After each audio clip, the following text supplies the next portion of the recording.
Actually, no. I'm done. I'm out. I'm not even going to continue for the joke.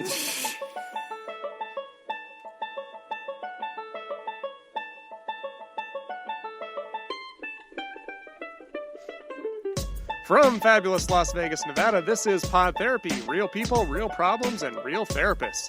You can submit your questions anonymously at podtherapy.net or email us at podtherapyguys@gmail.com. We did it! America, I am so proud of you, I might even cry. It has been a long time of suffering, a long time of hungering, but we stayed strong, we rose up, we made our voices heard, and our calls were answered. Because of you, America, the McRib is coming back on December 2nd. We won! We won! And now, broadcasting from the Taj Mahal Lawn and Garden Center, that guy is Dr. Jim Jobin. I'm Nick Tangeman. It's time for some Pod Therapy. The McRib is back. The McRib is back. I really like the Lawn and Garden Center thing. Yeah. That was so great. Yeah, that was those series of tweets. Yeah, 4 seasons, and then he had to come back later. Oh, my gosh. Lawn and Garden Center. Wait, and you had the 4 seasons itself be like, yeah, not us. Yeah. Not us. No affiliation. That is a different group. Well, welcome, comrades.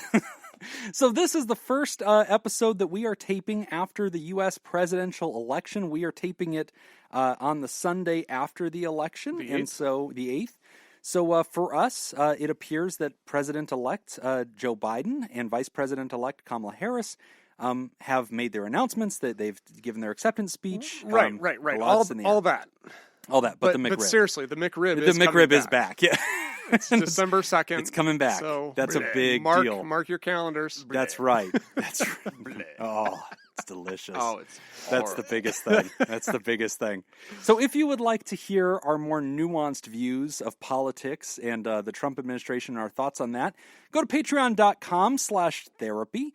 And you can hear the extra hour of show that we record before you hear this. And, probably not the best week. We'll unpack it. We'll unpack it. Some deep thoughts. We got very deep and very serious on some of that, but interesting stuff. And if you I like how want Jim says we. The royal exactly. Yeah, the royal we. I got up and left the room. I don't think he even noticed. I usually don't. Yeah. But we did want to hear on this first episode after an election. We did want to revisit, I think, an important topic. In 2016, we did not have this podcast. It's a 3-year-old podcast. We're going to go into season 4 here in January. And in 2016, whenever Donald Trump was elected over Hillary Clinton, I actually went on NPR News and discussed election grief and election trauma. And it was a very big topic at the time because I think so many people didn't expect that Donald Trump was going to win. And there was a lot of emotions and there was a lot of folks that, were struggling. And so another therapist and I got on that show and on NPR, and we talked about kind of how to cope with that.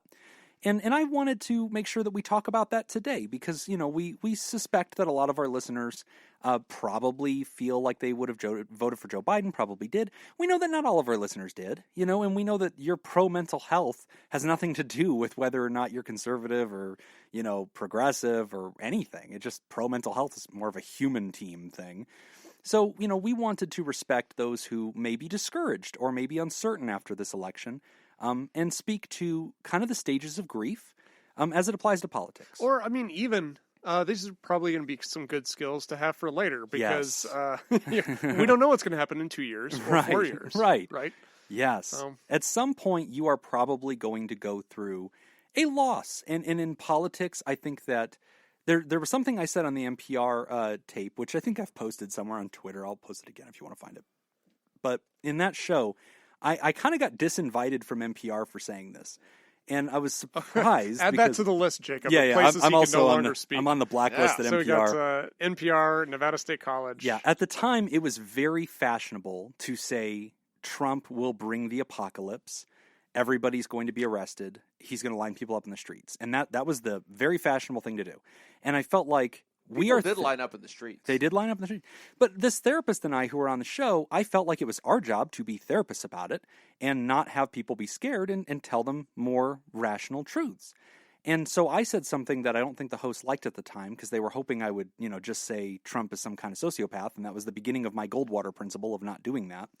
But I said, hey, appreciate that more money has been spent on this election than in all of political history, and that was to convince 51% of humans in this country that one of these two people is dangerous and going to hurt you. And so a lot of money was spent on one message. If you're coming into the next day after that election feeling scared, appreciate the propaganda. Appreciate the amount of branding, marketing, and advertising that very brilliant marketers have done to cause fear in you, right? And so if you are on the other side of this election and you did not vote for Joe and you are scared, and one of the first things I want to say to you is appreciate that more money was spent on this election than in all of world history. And that money was not spent just putting out pamphlets. That money was spent on branding, on marketing, on commercials, on music selections, on storytelling. That showed up on social media, that showed up in your TV, that showed up in magazines, that showed up in your mailbox, that showed up all the time. You got text messages galore from all these people saying all these things, and celebrities saying all these things, and talking people that you watch on shows or podcasts saying all these things. And that was all designed to convince you of one scary idea. Joe Biden's a communist or something bad, and you need to be afraid, and you're going to lose the America you love or whatever. And the same thing would have been true the other way around. They would have said Trump is, going to be more crazy in second term. He's a fascist or whatever. These are the messages that are designed to scare you. No, I think that brings up a good point, because that's kind of the consequence that we have to deal with after we set up our narrative that way. Right. Which I think a lot of people don't think about, because when we talk about motivation for change, okay, so I'm a substance abuse counselor by trade. Motivation is a big deal. Male model by hobby. Right. Yeah. And I hope to flip those. Yeah. Now that Biden's president. Yeah. I don't know. I feel like this is your time. I've been waiting to strike. Right. I needed the Biden presidency to make my move. But yeah, I mean, so we spend a lot of time talking about what motivates people to change. Right. And what is the best long-term motivator is something positive, something we can get, something we can achieve. Right. However, that's a long-term motivator. If I want people's opinions or beliefs to change immediately, fear is the fastest way to do it. That gets people to do it. Yeah, that will get people to stop eating bad foods. That'll get people to get to the gym. That'll get people to stop smoking cigarettes. Yeah. When you hear your doctor say, if you don't do this, you're going to die. Take it seriously. Right. You change really quick. Yep. And then over time, you revert back. Right. But our whole political thing is all about change right now. Yes. Right. We need to get people motivated to get out right now. And do something. Fear is a great way to do that. It's the message they spend money on. So that got me, blackballed out of NPR because they thought that, I wasn't. Though? That was it. It surprises me that was the one NPR thing I said would have an issue. Yeah. What else? The culture at the time. So I say I've got that. an email here from NPR. Yeah, what's that say, Jacob? Explaining all of the reasons that Jim is not It's on a bulleted NPR. point list, Jim. There's more than one thing on that list. The thing that you're saying isn't even on the list. It didn't even make the top 10. No. And there are more than 10. It was the thing about ethnic cleansing. I Yeah. think that's what it was. Whenever I started That's advocating probably- for ethnic cleansing. That's probably what did That's it. probably where they were like, hey, maybe we cut this guy's mic right now. So the first thing as we cross this line of this election, if you were on the team that did not like Joe and you're feeling a lot of fear, okay, and paranoia and worry, I just want to first speak to that and say, hey, that totally makes sense, right? And you shouldn't be surprised by those emotions because, my goodness, a lot of smart people used a lot of money to micro-target and get you at that place because it motivated you to go vote. And they were doing the same thing to the other side. The same thing. And think about that. That's part of the message first. Right.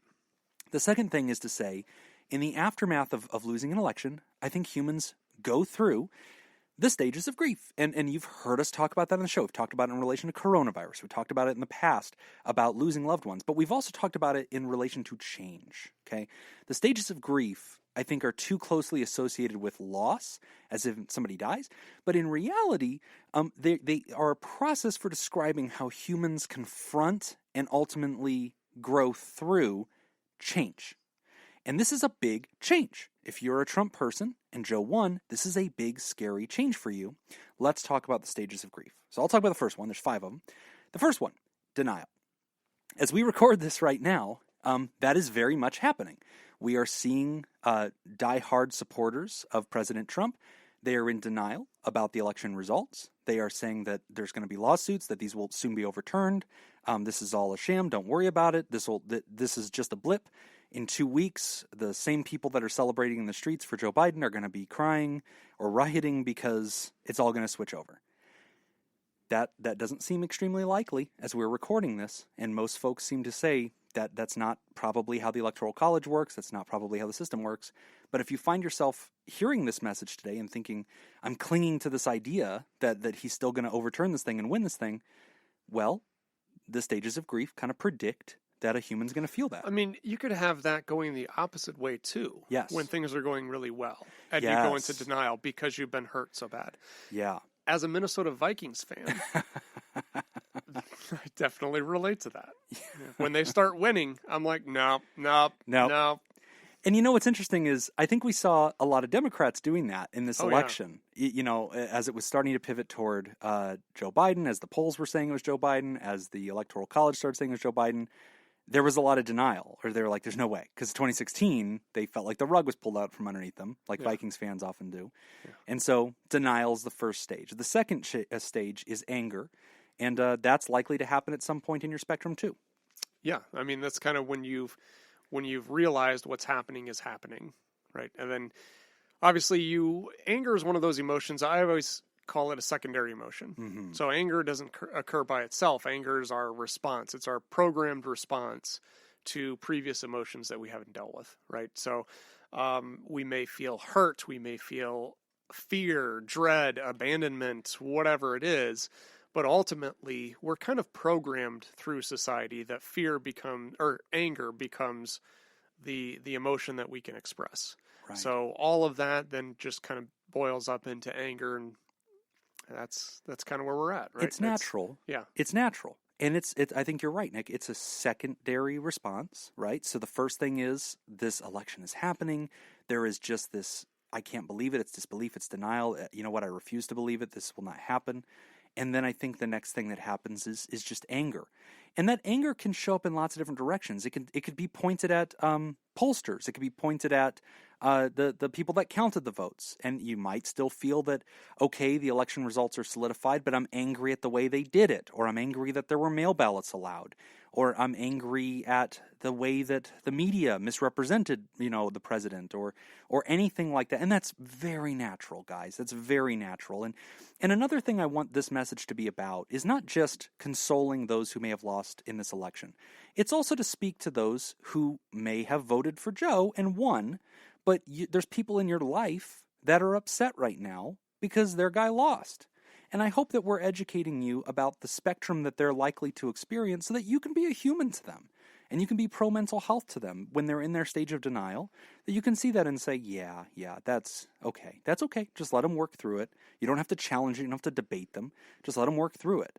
Whenever they're just angry and they're shouting at everything and they're on their social media and they're like, this is ridiculous. You've brought down the collapse of society. You've done this, you've empowered this, now we're all going to be communists, Bernie Sanders is in charge, whatever. You don't have to confront all that, right? Just let them be, because that's part of it. Are you saying that now is probably not the best time to say nanny, nanny, boo-boo? No. Yeah, now's not the time to take your victory lap. And unless, I don't know, if you're going to do that, you're going to do that, right? Society's going to do that. The winners tend to celebrate, right? That's what's going to happen. The confetti falls, the fireworks fire off, and these people deserve to have their victory. That's fine. But if you're on the other side, or if you're affected by this, those first two stages, denial and anger, very common. And then the third stage is what we call bargaining. So bargaining is whenever there's some kind of victory that you can still clutch at. Okay, maybe this is happening, but maybe there's a way to minimize it. Maybe there's a way to mitigate it. Is there a way to believe that the scariness of the problem that I'm facing is maybe not going to happen? Is there a way out of this? That is also kind of happening right now. And I think we're seeing that. And that's the other thing about the stages of grief. They're not linear. You don't have to go through them in a checkmarky kind of way. They're more like these intermittent phases that you kind of flow in and out of. And bargaining's happening too, because there's like, oh, maybe this will go to the Supreme Court. Maybe they'll save the day. The what ifs. The what ifs. Yeah, what if the Supreme Court does it? What if the election results are not ratified yet? Like, what if the states still have to ratify it? You know, what if they're not going to ratify it? Or what if there's going to be some huge intervention? Or what if we can all, march out in the streets? Or what if I've actually heard some folks say, Jim, I think the military is going to get involved. And I'll hear them and go, okay, what's your theory on that? And they'll say, well, I think that the military is going to see what's happened, and they're basically just going to refuse to let Joe Biden in, and they're going to protect Donald Trump, and we're going to be a democracy again. I've even saw actually on Facebook, which I've been trying to avoid as much as possible. Good call. But I did see on Facebook this morning that somebody is sending around a thing about just doing the whole election over again. Right. There's a petition. Right. We'll do the election over again. This one doesn't count. It's fraud. Which really kind of reminds me of kids in my neighborhood growing up, younger kids. Yeah. That if playing basketball or something, if they miss a shot, they get to do it over again. That didn't count. Yeah, exactly. That one doesn't count. It's okay. Redo. Yeah. What's that called in golf? Mulligan? A mulligan, yeah. I'm not on the Facebooks and the Twitter outside of Ice Cream Social, really. And but I did see on my nosy neighbor board somebody posted the thing. My nosy neighbor board is usually pretty good about staying out of everything, and they have moderators that I believe they actually went back in and deleted that because there are rules to right. It's about the neighborhood, guys. This is a place to post about lost dogs. Yeah. But somebody posted some petition, and so I clicked on it and read what it was, and it was we want to. We're going to have Donald Trump declare the election invalid in some way, and they said it in a way that they obviously wanted people to think that they knew what they were talking about, and they were some kind of legal expert. Yeah, and I am definitely a bigger legal expert than they are, which is saying a great deal. Great deal, yeah. Right? Because you are the lawyer of pod therapy. I have watched My Cousin Vinny 300 times. So I believe that also qualifies you as more of a legal expert than this person. And, so Donald Trump is not going to ratify the election or something kooky like that. Right. And then we're going to have a new election. Right. But in this new election, you have to vote in person. Yes. And you have to provide 4 forms of identification. And a blood sample. Those forms can be a government-issued driver's license with whatever, in Nevada, it's the little gold star on there. Oh, yeah, the real ID. Yeah, whatever that is that get you onto planes and all that kind of stuff. So you have to have one of those. You have to have your original sealed birth certificate. Oh, jeez. You have to have your Social Security card. Oh, gosh. And getting a bank loan. And there was one other thing, too. Let me guess the fourth one. What was it? Your NRA membership card? You have to have your gun license. You got to have your blue card. I don't see the blue card. Don't count. And I was reading this, and I was like, this is the dumbest thing I've ever seen in my life. This is not true. This is just stupid. This is not true. I'm sorry. I of course, I didn't reply to anything because why am I going to do that? Right. And but I was sitting there thinking, this person believes this. Yeah. Right. There is a person out there, and and it needs something like 100,000 signatures. It's one of the WhiteHouse.gov petitions. They can just do it. Anybody can make a petition on WhiteHouse.gov, and it's just there. And it says that it needs 100,000 signatures to get a response or whatever. Get something or other, whatever it is. And it had 300 signatures on it. Right. This is definitely bargaining stage. Yes. Yeah. Right. Yes. This is a really good example And of that. somebody created this petition on the site purely as a coping mechanism. Right. Oh, yeah. There is no... If you sat down with that person and got them to... got them in a calm state and just sat down with them and said, do you think this is going to achieve anything? Right. The answer is no. Well, and I think they'll self-convince, right? They'll say, no, I heard this guy on the news. He was talking about it. He's a lawyer. Judge Judy or whoever that Fox News judge is that they wouldn't even let talk. She was about to start rambling off. Judge Janine? That one, yeah. Fox literally censored her this week because she was going to get up there and say things that were giving people hope. And they were like, hey, stop. No. But that's part of the bargaining stage. It is a classic bargaining stage. And I think for us as therapists, I've been taking sessions all week since Election Day. And I'm seeing this play out in real time. And that's fine, right? Because I'm here for them. They're my patient. Mm-hmm. You know, I'm not here to bang them over the head with a political agenda and convince them of something that I don't care. I'm a healthcare. that. I do that, but that's for fun. I'm a healthcare professional. Not what he's there for. Yeah, no. I'm there to attend to the raw and the truth that they're experiencing, right? 60-minute sessions, 50 for you, 50 for you. 10 for me. 10 pens for me. That's for either note-taking or political propaganda. That's in the informed consent. You sign that. So yeah, like I'm not there to convince them of anything. But I'm seeing that, and that's fine. That's acceptable. I expect that, right? And so I'm hearing people say, you know, Jim, I've heard that there's going to be a new election. Oh, wow, have you heard that? You know, and like I'm not here to tell them that's not true because I don't care. I know what they're doing, right? And that's why we're sharing this with you, the listeners. Hey, as therapists, we know what they're doing, and it's okay. It's a human reaction. There is denial. This never even happened. Don't worry. It's all still being counted. This is not going to go through. There is, you know, that anger. I can't believe this. We've been lied to, cheated, fraud. You know, it's unfair. There's been a steal. Then there's bargaining. Let's go stand with signs in front of the election centers of Maricopa County and Clark County.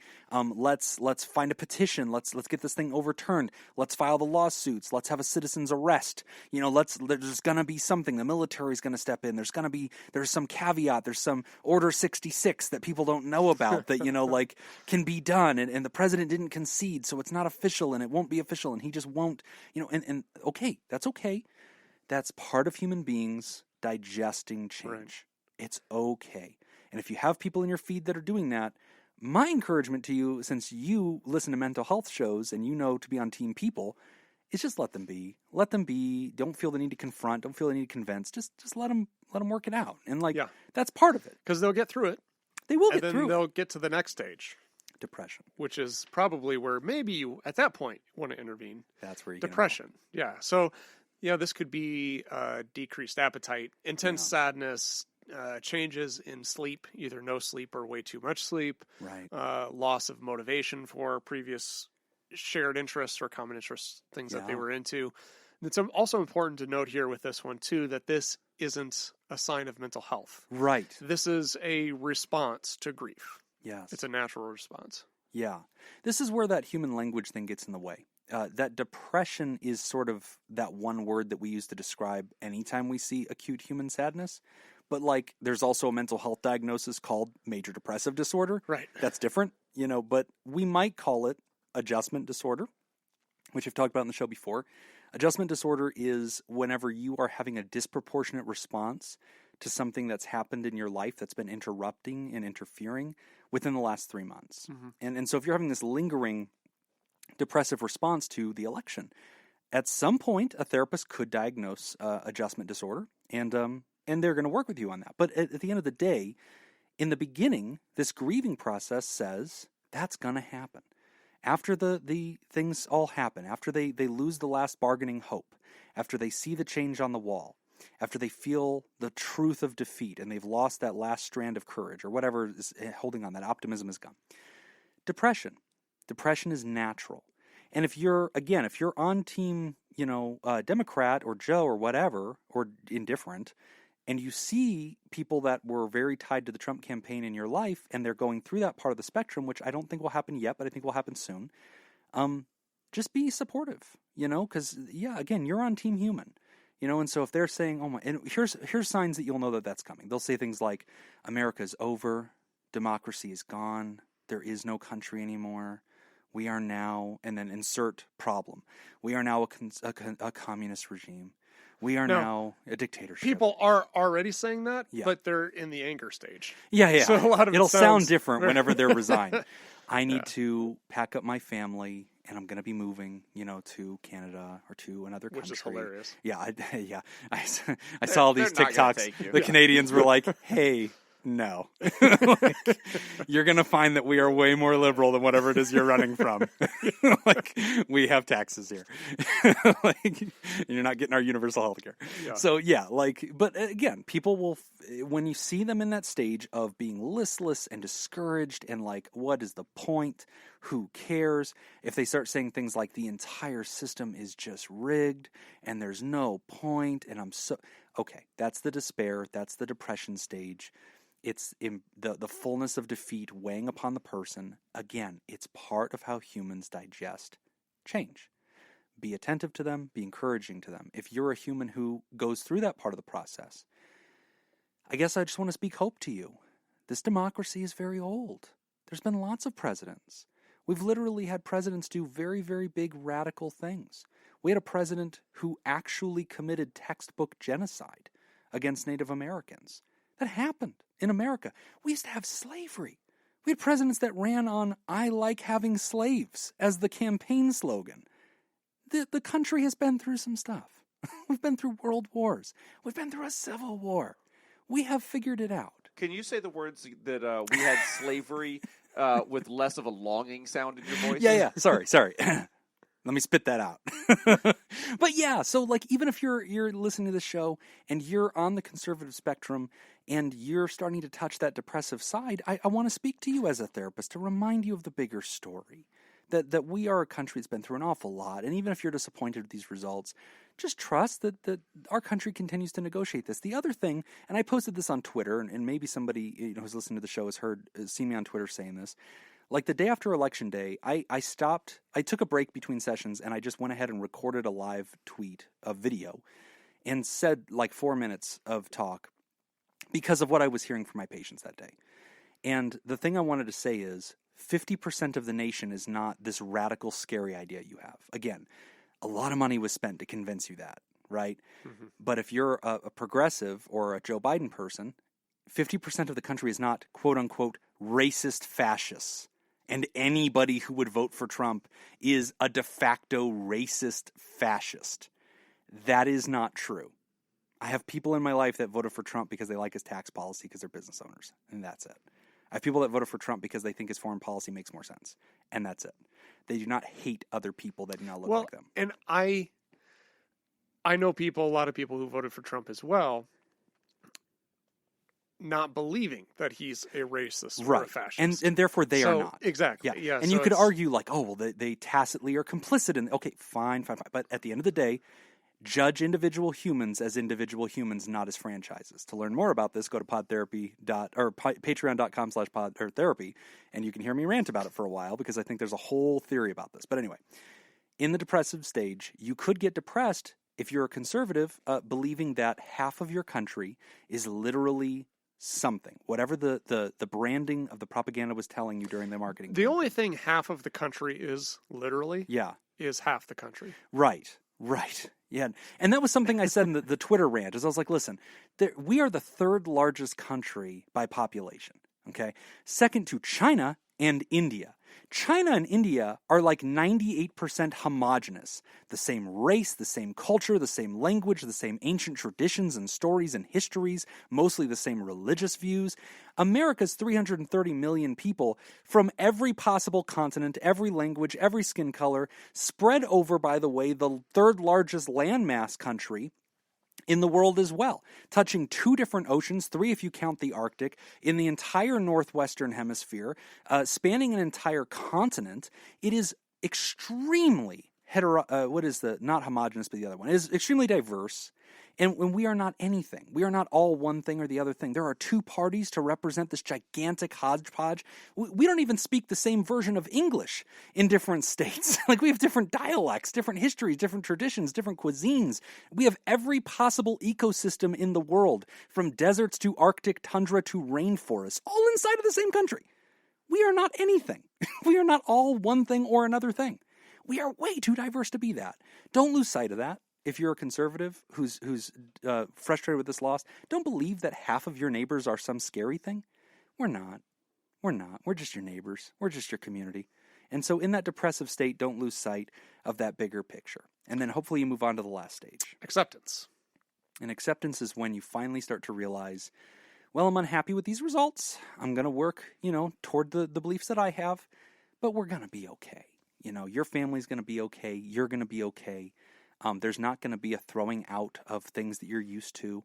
The world's going to keep spinning, and we're all going to be okay. And our nation's been through an awful lot. And I think, the important thing I always like to point out with acceptance, too, is that acceptance doesn't mean you're okay with the loss. No.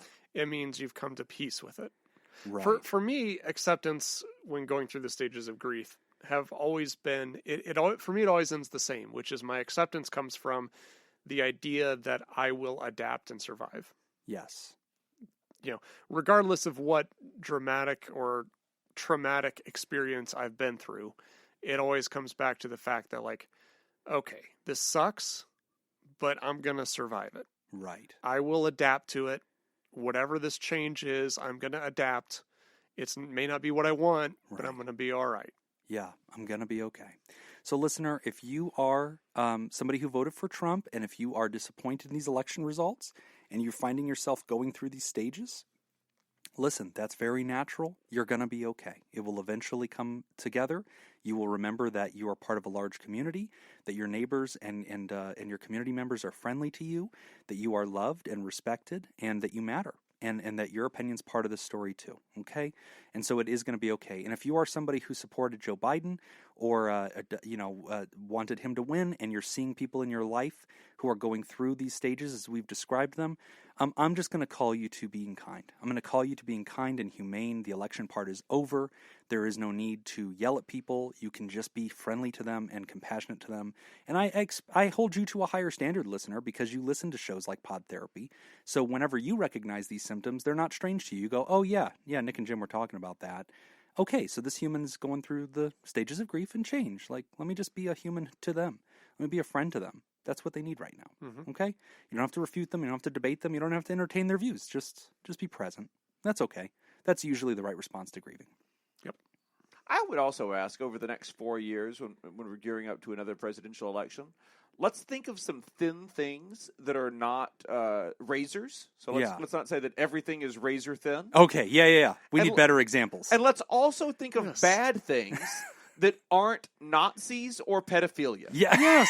Hey, you know what? While we're going down this topic, if we can think of some other things, just to compare things. Yeah, we just need other things. Just one more thing also. To all the pundits that I know listen to the show, you can stop beginning every sentence with the word look. That irritates the shit out of me. Yeah. They're like, every time somebody asks questions, look. Here's the deal. And then they go, like, we're already listening to you. You don't have to say, look. Yeah. Or also the other two things I've noticed rhetorically during this thing, self-affirmations while speaking. Yeah. So that's like, we all know that Alaska's going to go red, right? But the other thing is that Boston's going to go blue, right? But then the other thing is that Texas is probably going to be a battleground, right? Everybody agrees with that. So let's talk about Houston. It's like, hey, take a breath there, champ. Like, he just affirmed 3 statements. And the other one is folks. And I think that's going to be the hallmark of the Biden presidency. All right, folks. During his not his inauguration, but during his acceptance speech or whatever, his president-elect speech, I was joking on Twitter, like, I shouldn't have picked folks as my drinking word because he starts every paragraph.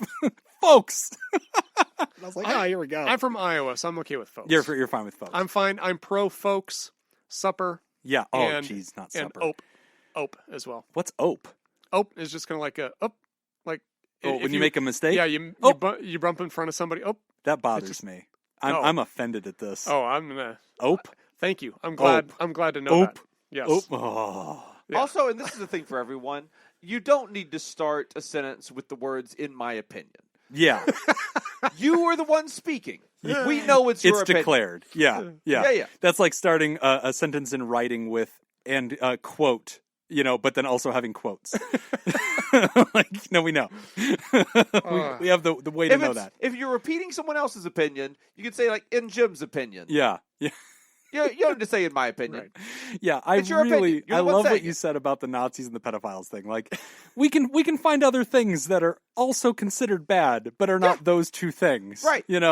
Like, there's ways to say this. Let's reserve Nazism for actual Nazis. Yeah. Let's reserve pedophilia for actual pedophiles. Because Nazis are making a comeback. Yeah, so there's a group. There's a group. Nazis. Yeah.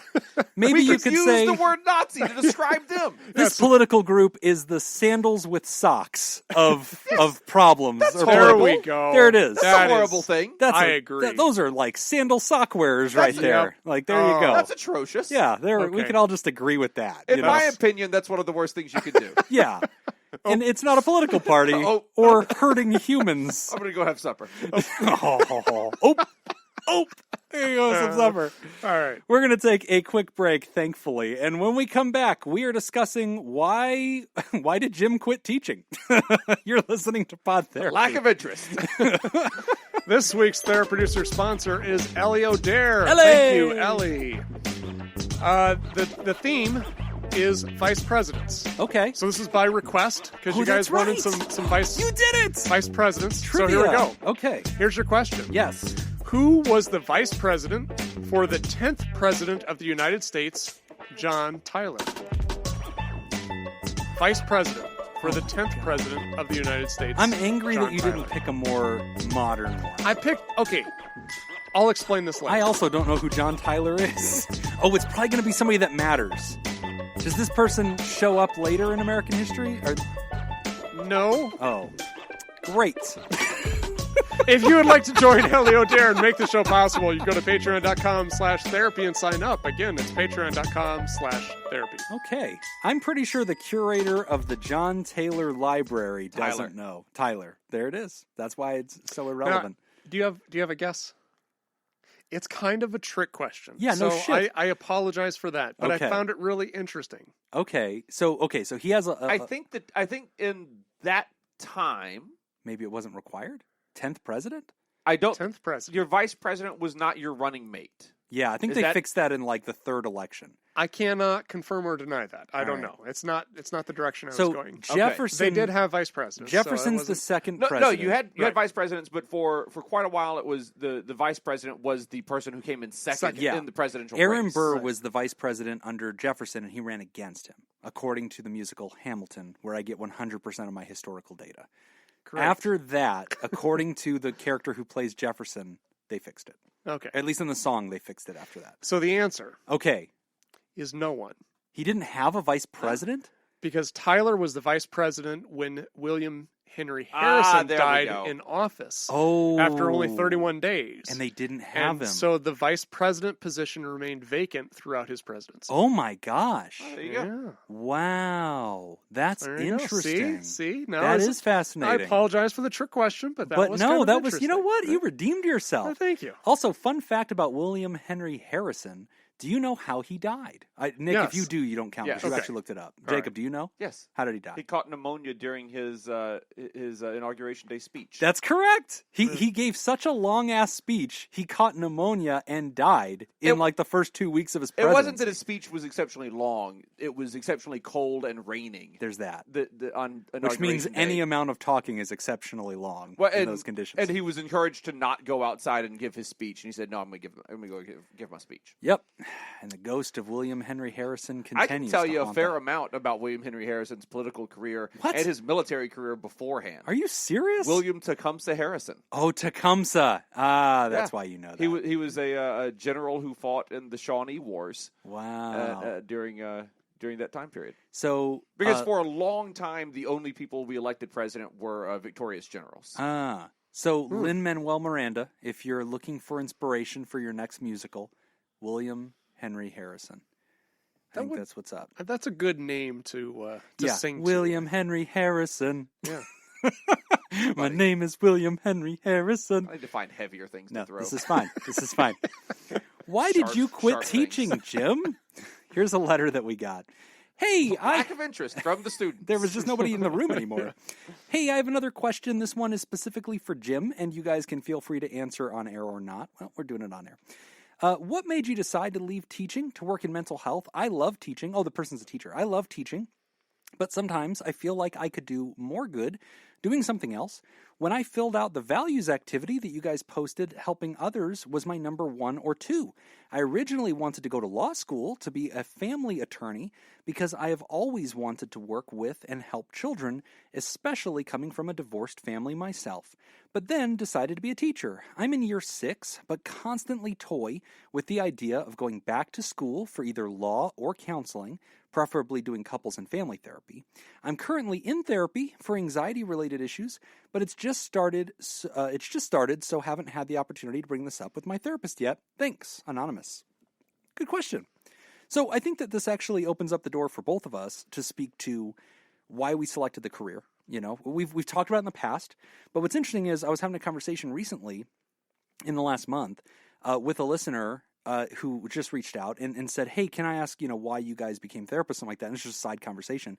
And they were like, I'm sure you're going to answer this in the show, but I haven't gotten to that episode yet, and I'm listening to the whole back catalog. So from time to time, we've commented on our career changes and why we've gotten into what we've gotten into. It's funny, Nick, that this person talks about being a therapist or a lawyer, because I believe you faced that exact dilemma, didn't you? Like, weren't you interested in being a lawyer? After becoming a therapist, I think you told me you wanted to be a lawyer. It was after graduate school. So after I got my master's in social work. Then you thought about going for a Juris Doctorate. Then I thought about, just briefly. I mean, really, it was kind of one of those things where it's like, okay, if I don't have a job within 6 months, I'll just apply and we'll go back kind of to see what happens. Law school. Yeah. Okay. But it wasn't really anything. I wouldn't say it was 100% serious. It was just kind of an idea. I was kind of toying around. Yeah. So what's interesting about this writer, I relate to everything that this writer's talking about. I was a teacher. I thought about becoming a lawyer, and I ultimately did become a therapist. And for the same reasons that the person's talking about. Like, I like to help people. Like, that's really meaningful to me, and that's a high value for me. That's why I wanted to do that. But like going to law school, I thought, oh, this will be like a great way to get involved in social justice and like be a part of people's stories. But then the more I like learned about being a lawyer, the more I saw that it was this tedious kind of grinding work of procedure and like, kind of figuring out details and research and stuff like that. And just like, it wasn't what I thought. Like, I totally thought it was like Perry Mason. Like, you're like in trial and like, pointing fingers at the jury and yelling at Jack Nicholson and telling him he can't handle the truth and, fighting for that, like, that's what I thought it was. Turned out that is not what it is. Yeah. In fact, I was talking to a lawyer recently. He told me that only 10% of lawyers will ever even go to trial ever in their career. Isn't that crazy? Yeah. That seems low, doesn't it? Yeah. I wouldn't expect that. So but I mean, there's so many things that lawyers are involved in that wouldn't go to court. So I mean, just statistically, it wouldn't. It kind of makes sense. There's a small percentage that even need to go. Yeah. So for me, if you're wondering the backstory of this, I was a teacher for 7.5 years. I taught at a high school. I taught U.S. history, and but I started very young, and so like I started at like 20 years old or something, 21 years old, I think, as a teacher, and and so I did that. And then I think those were formative years, right? I mean, 7 years in your 20s, that's when a lot of people continue to explore what they're going to do. The fields don't seem all that different in a lot of ways, because I've been doing clinical work for 15 plus years, with experience as an executive director, clinical director, stuff like that. Yeah. But most of what I'm doing now is teaching. Right. Yeah. I'm in a different role now, and it's so I think there's a lot of overlap in the skills that you would use in teaching versus as a clinician. I completely agree. I've actually talked to several teachers who had enrolled in grad school and were going to school to become a therapist, and just randomly they've reached out to me. They knew me in the community or whatever. We had friends of friends, and I've had coffee with them or whatever, and talked about my experience. And I've told them to a person, and I think this is very true. For me, the most valuable life experience I had that I think I've brought into being a therapist was being a teacher. And not just because you're educating and you learn how to do that. As a teacher, you learn how to read people. Yes. And you learn how to make it your business that they consume and get information, even if they're disinterested in that information. Yeah. And so you have to learn how to be a clever person who can adapt information and read people quickly and not lose the room. And I think all of those, even behavioral management techniques of like how to keep, my students in line by creating systems that help them succeed rather than just leaving it to their own, how they feel that day. That's a good point. Yeah. Because really you're trying to get something from your head into their head. Yes. And you've got 1,000 different ways in which you could do that, but you have to figure out how they're going to receive it. Oh, yeah. And especially like rehab design and like program design. Yeah. Being a school teacher was like, oh, yeah, this is how you should run group. And I think that's like that was easy. That's kind of, like I said, my role now currently is kind of as a teacher / consultant working with organizations and trying to get them to make changes in like philosophy and programming and stuff like that. But you have to present it in a way that they understand, number one, that change has to happen. Right. And then number two, that this is a way to do it that's going to be more efficient and be less work. Right. Because if something is more work, they're not going to want to do it. Yes. I've actually noticed it's kind of one of those things like you have built programs. Yeah. And those programs are very personal to you. Yeah. Like they're kind of your babies. Yeah. And I kind of joke about my job because a big part of my job is your telling baby's people ugly. that their baby is ugly. And I've kind of gotten good at it in a sense where I'm like, okay, yeah, I get that this is something very personal to you and you love the way this is set up, but it's not working. Your baby's hideous. Yeah. This isn't producing the results that you want to produce. Telling However, people about their we ugly can do babies this. is not part of my job. It is my hobby. It is more of my passion. I do accept tips, but rarely receive. Yeah. I mean, most professions are things that you have to work at. There's Yeah. very few people that were just born into with their it. work. Yeah. Like Jacob was, Just born and with telling it. people their baby's ugly. That's so funny. Yeah. Not It's like- profession. yeah. Passion. Just, Yeah. Yeah. Yeah. It's funny. Speaking of Jacob and his passions and professions, I was talking to somebody on Twitter recently, and they reached out and they were like, "Hey, Jim, they were interested in like talking over, working together or whatever." And, I was explaining to the person because they were out of state. I was like, well, I can't be your therapist if you're out of state. But, I also include life coaching in my practice, and that obviously doesn't have state boundaries. So as long as we understand the rules. And they were just like tickled pink because they were like, Jacob has a jingle. You actually are like a life coach in your practice. And I was like, I know. He is the most famous life coach on our show. But yes, I actually do it. So yeah, they were like, well, in fairness, he's probably better than you at it. I was like, no, he is. He's very confident. Totally. One of us has a jingle. Yeah, I don't have a jingle. Jim's not the life coach jingle. Yeah. Yeah. So yeah, I think that being a teacher, I think made me a better therapist. It's definitely, I think every human who becomes a therapist draws on their own personal experiences, right? And that forms what you do. But I think, yeah, there's a teaching component to therapy where you do have to get people some skills to match their moment. Mm-hmm. And that is a big part of it. And I think being a teacher also helped me do that because I can tell when I've got them, and I can tell when I'm losing them. And sometimes it's like, gosh, I only got through 10% of what they need. But today, that's all that they can handle. Let's pivot to digesting that information. Right. And that's, as a teacher, whenever you can tell your student is maxed out on the volume of data, you pivot to let's work that data now. So now I want you to practice showing me how you write your name. We've talked about the letter J. We've talked about how to write the letter J. Show me your letter J. Tell me how you, or we talk about, the assassination of JFK. I've given you the data about it. What do you think about that? How would you feel if your president got killed? And they go, oh, another, like personalizing it, right? Do you or do you not believe Ted Cruz's father was involved? These are good questions. These are good questions for like ninth graders. Right. Yeah, these are the questions the kids need to be thinking about. Exactly. So yeah, in my personal story, writer, I was a teacher for 7.5 years, and working with high schoolers, I had the chance to give them a career test to think about their own careers. And a kid asked me if I would take it. I took it.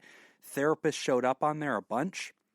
Different versions of it, drug and alcohol counselor, marriage and family therapist, psychotherapist, social worker, psychologist, psychiatrist. And so I was like, man, I had always wanted to do that. When I was 16 years old, I thought that would be the profession I wanted to do.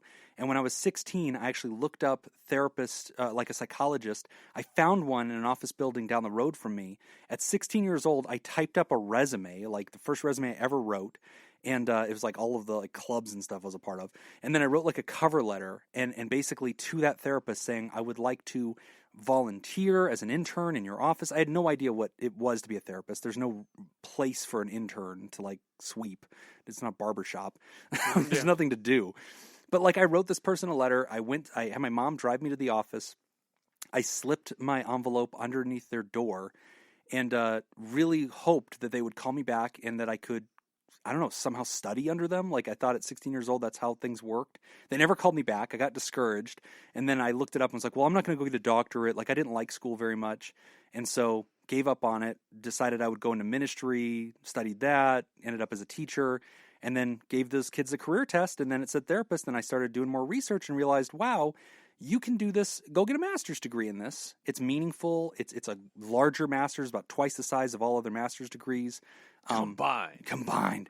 But, very meaningful work. And Biggest inauguration crowd ever. Number one. And then I went and met a therapist who had coffee with me and asked them all about their career. They told me all about it. I related to that human. They inspired me. And I enrolled and ultimately did continue education, but that's how I pivoted. And so to you, writer, if you're a teacher, and even at Scoop Fest, whenever we were at Scoop Fest, rest in peace, Scoop Fest. This is probably not the week to talk about this. There are new shirts for sale. I saw that Scoop Fest at home, home Yeah. edition. That's really funny. Cool. Yeah. When we were at Scoop Fest in the long lost days of 2018, right? Was it 18 or 19? 18. Jesus, that's so long ago. So at Scoop Fest 2018, meeting all these people, I had more than probably 3 people that came up to me and said, I've thought about becoming a therapist. Is that silly? And I'm always, you know me, Yes. I'm a big booster. I'm like, no, go be a therapist. Like, here's how you do it. And, the same message I bring to colleges, like, here's how you can become a therapist. We desperately need more people in the field. If you're inspired and interested in this, please consider it. So yeah, writer, I'm going to push you and say, hey, if you're interested in that, I strongly encourage you to think about it. You might find law fulfilling too, but I think being a therapist is very fulfilling. Now, obviously, a lot of this is going to depend on Whether you can get a podcast. Yes. Yeah. I mean, every therapist has a podcast. Has a podcast, yeah. But there's a lot of other factors that are going to have to. Number one, I think you've got the skills that you could be very successful Yes. in that. I think you would. There's a lot of stuff to learn, but I think your skills as a teacher will be well applied. I think you would enjoy it. But if you're going to make that decision, there's a lot of other factors that you're going to have to consider that we aren't going to be able to help with. Right. As far as, are you at that point in your life that you're ready to do a career change? Yes. Do you have the financial ability to put everything else on hold so that you Yes. can go to school? Like, those are all things that you're going to have to consider. Right. And by the way, I worked every day of my master's and my doctorate. I've never not had a job since I was 16 years old.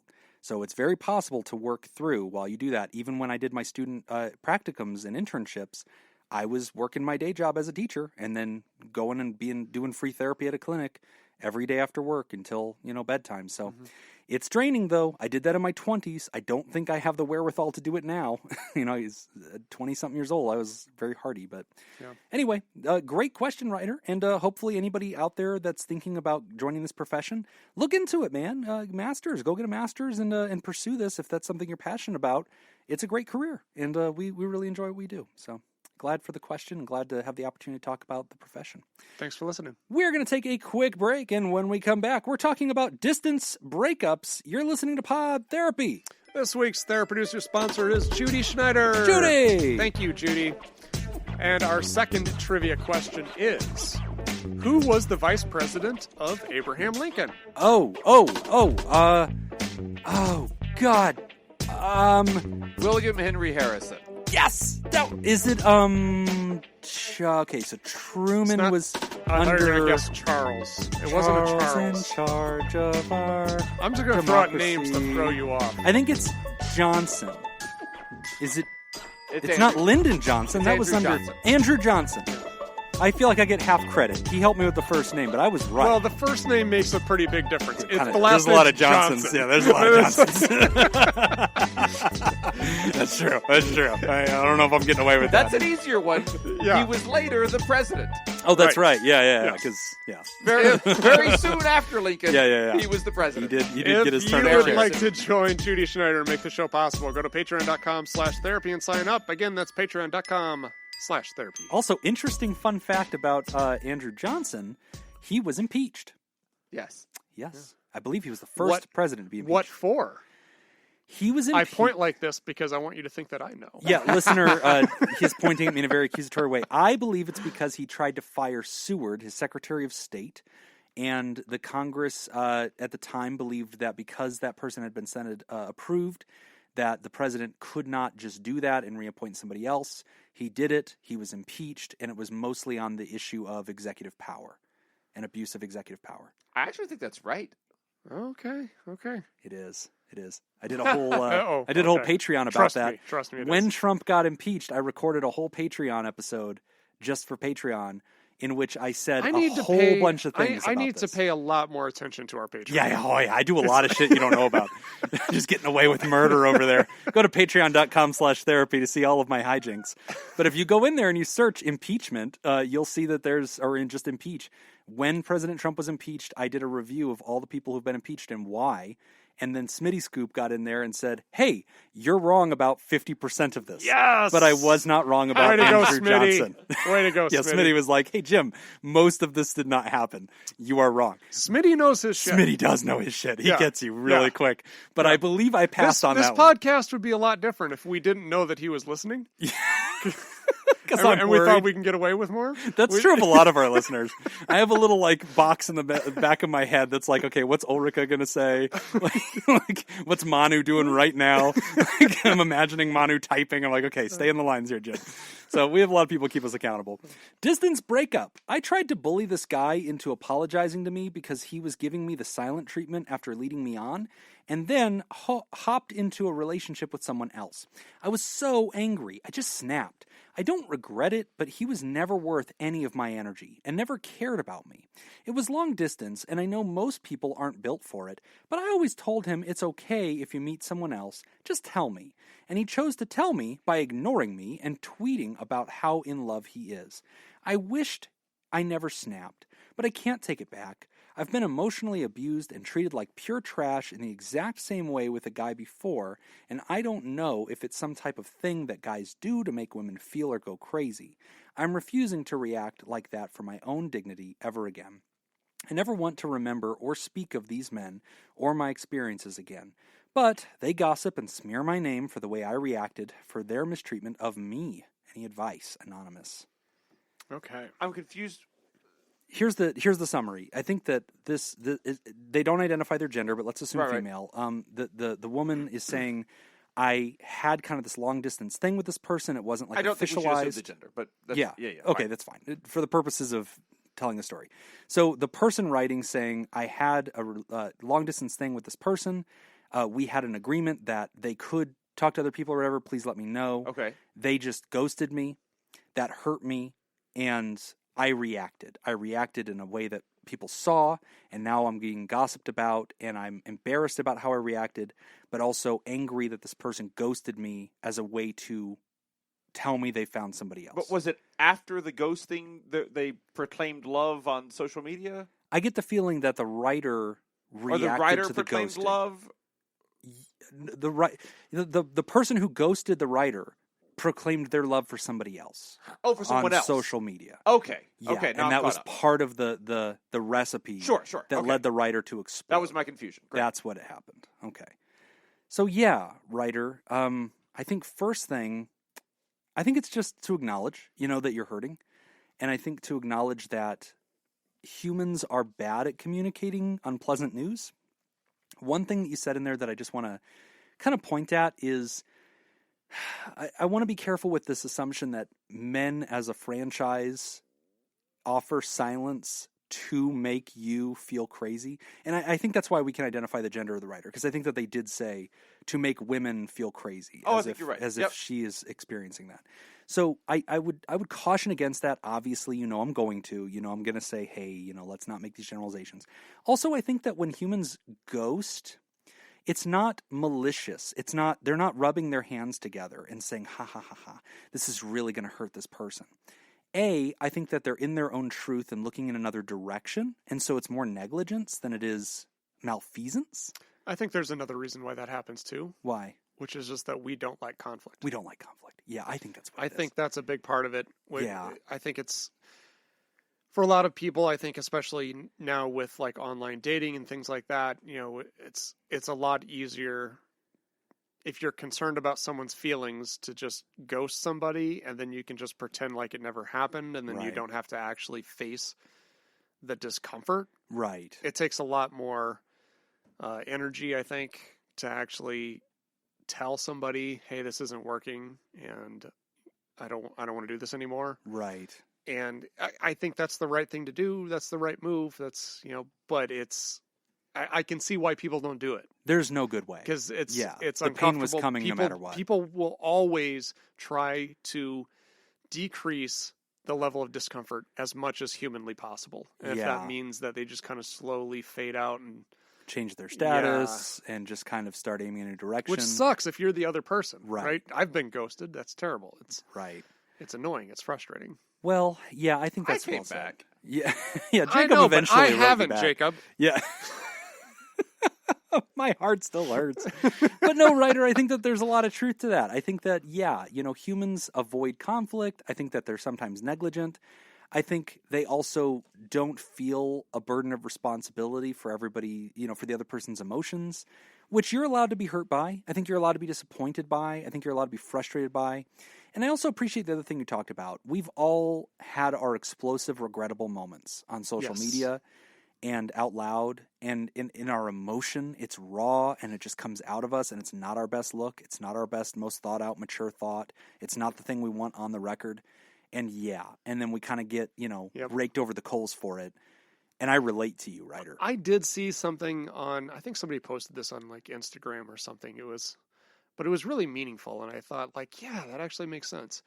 It said something like, if you've ever looked back at something in your history and the thought of it or thinking about it makes you cringe, right, it means you've grown. Ah, I like that. Right? Because in the moment you didn't cringe. Right. But now looking back on it, you do, which means that you now have a different appreciation for where you were at that time or what was going on or where you're at now. Right. Right. So I think there's nothing you can do about that at this point other than learn from it. Right. Right. You're like, okay, that was a learning experience. I've gotten something from this. I think the challenge then becomes to how do you apply this in your life now moving forward, and how do you apply it in a healthy way and not a way that's going to cause more problems in future relationships. Right. Sometimes that can be challenging, and that's where getting into therapy sometimes can help. If you notice a pattern of things continually happening, yes, it may be because whatever has happened has built up some kind of experience in you in which you unknowingly, I don't want to blame this on you or anything. Right. It's not your fault, but we try to protect ourselves. And sometimes if we're trying to protect ourselves from a threat that isn't there, we create a problem sometimes. Yes. So that becomes the challenge in any relationship, when you're starting something new, to not bring in the old stuff. And sometimes it requires the insight from a therapist or somebody outside who can kind of hold up a mirror to ourselves so we can see ourselves from a different perspective. Well said. Well said. And to the writer, I want to encourage you. I think that it's hard, writer, because I think anytime something like this happens, it's very tempting to universalize what the other person did as wrong. When we use those big words like abuse, what they did was abusive, or what they did was just evil or bad. And it's like Nazis, sock wearing sandals. There we go. There it is. Yeah, croc wearers. These unthinkable things. But I think, writer, it's so tempting to go that way. But the truth is that's your pain, and that's part of the difficulty of these blurry things that humans have called relationships, especially when they're not defined. And like it's a distance thing. It's we're kind of connected, but we're kind of not. And like it's open door, but like it's kind of also like there's some etiquette involved, and there are some expectations, but then there's like lulls in the conversation. And how long does a lull go on before I don't owe you anything anymore and we've lost touch?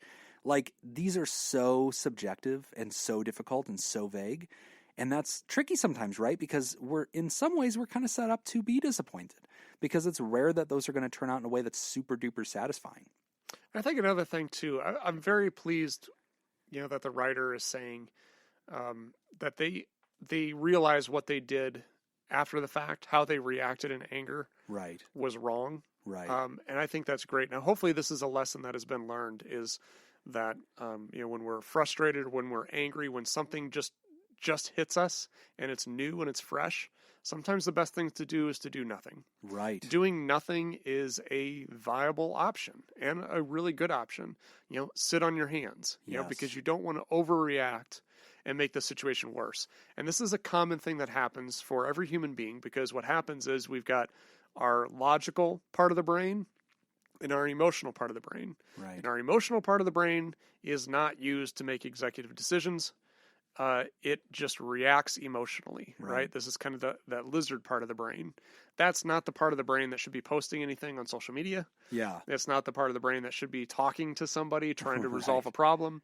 That's just the problem, the part of the brain that just needs to express itself in a contained area that's going to limit harm. Right. Just allow yourself to feel those feelings, but you don't have to do anything. right? Right. Do nothing.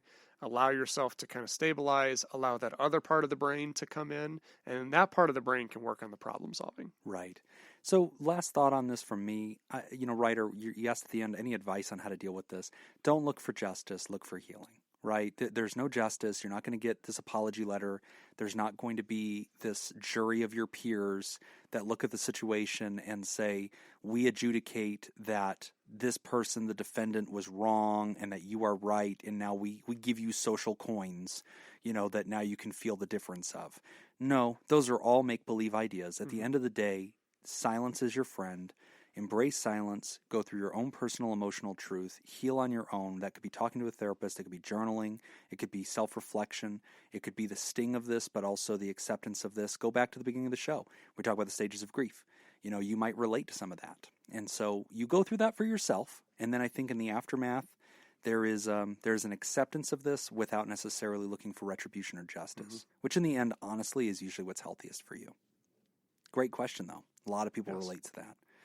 So here at the end of the show, we do have some letters. Go ahead. Real quick, before we do that, we should say thank you Yes. for our gift today. Yeah, we got a gift in the Patreon. We talked about it, but we didn't talk about it on the real show. We got a gift that came in around Halloween time. Who was that from? Tipsy Scoop. Tipsy Scoop sent us masks. Sent us Marvel masks. Beautiful masks. They are beautiful phallic Marvel masks. I have been sending pictures to many people in my contact list about this mask. They're pretty great. It has made my day. So it is pretty great. Thank you very much. Go to patreon.com/therapy to hear more about the description of these hilariously good masks. We'll keep the show G-rated for today. We do have some letters, too many for us to budget into this show, so we'll push some to the next show. I'll tell you that we have a letter from Kelsey from Australia. We're going to read that in the next show. We have a letter from Adam talking about going to therapy. We'll read that in the next show. But one of these, the first letter I'll read, and the only letter for today, because it seems timely, is related to a previous show we did. It's called Jim's Religion. It's from Abe.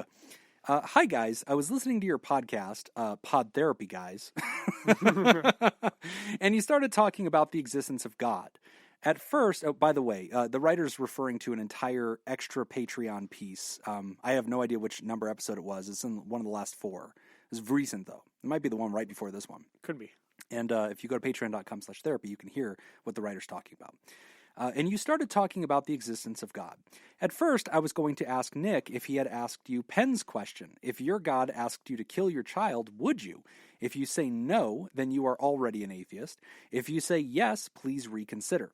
Then you got into talking about deism. Simply put, a belief there is a supernatural being, and that being has nothing to do with any religion, past, present, on earth. That is how my dad believed. And now I'm thinking about him, and how my dad, also named Jim, and you, Jim, would get along, because he loved talking religion and politics with anyone he would meet. So, Jim, I hope you do make it to the point where you can call yourself a humanist, so you can once again be pretentious. Also, I thank you for making me think about my dad, because I have ADHD, and because of that, I think I have that part that is out of sight, out of mind. So I don't miss people when I don't see them. So you guys made me bring him back up in my mind and remember him again. Thank you. Oh, Abe. Thanks, Abe. Thanks, man. And then he says, P.S. I know the show's not called Pod Therapy Guys. I said that mostly to piss off Jim. Yay! That's Great. why we like you. Great Success. job. Great job, Abe. Well, good, man. Yeah. Thanks for the kind letter. That was a nice The thing part to of say. Jim's face that we can see over his shirt is smiling. just red. Fury. Red with rage. If So, you would like to hear more about Jim being upset, Yeah. toss us a buck, listen to the Patreon version, Patreon.com. and him going off on 535. Yeah. Oh, God, I'm still angry about it. I'll let it go. Okay, so we are at the end of the show, and we need to say some thank yous. At this point of recording, we don't have any new ones to thank. Or we do, and I forgot to put them in. It's also possible. So if you... I'll get you next episode. We will... Sorry. Okay. I'll double check that. But we do want to thank our standbys. We want to thank our board, the Elite Eight, the mysterious and shrouded Illuminati members of the fan club, the Therapy Producers. Thank you, Smitty Scoop, Jake Schneider, Robert Brownie, Junior Mintz, Kayla Lansbury, Ellie O'Dare, Judy Schneider, Nathan's Hot Dog Scoop, Dr. Ben Dawn, and ex officio board member Crazy Manana Scoop. Okay, I was actually just pulling up I got Patreon it right now. If you'd like to hear this episode uncut and unedited and enjoy our spontaneous side projects, you can go to patreon.com/therapy, and thank you for supporting mental health. That's all the time that we've got for this week's session. We want to thank our landlords, the Ice Cream Social Podcast, and thanks to those of you who contributed to our show today. We really appreciate it. Remember, pod therapy isn't something you should keep all to yourself. Share this episode with someone who needs it by opening the episode's description in your podcast app. Copy and paste that link we provided into your social media. Don't forget, you can find us at facebook.com/podtherapy, on Twitter @PodTherapyGuys, and at patreon.com/therapy. Do you want to submit a question to the show? Ask anonymously at podtherapy.net or email us at podtherapyguys@gmail.com. I'm Nick Tangeman. I'm William Henry Harrison. Thanks, and we'll see you for your appointment next week. My name is William Henry Harrison, and there's a million things I haven't done because I died. I don't know what that was, but it sounded heavy. Jacob threw something that I think for the first time ever he missed.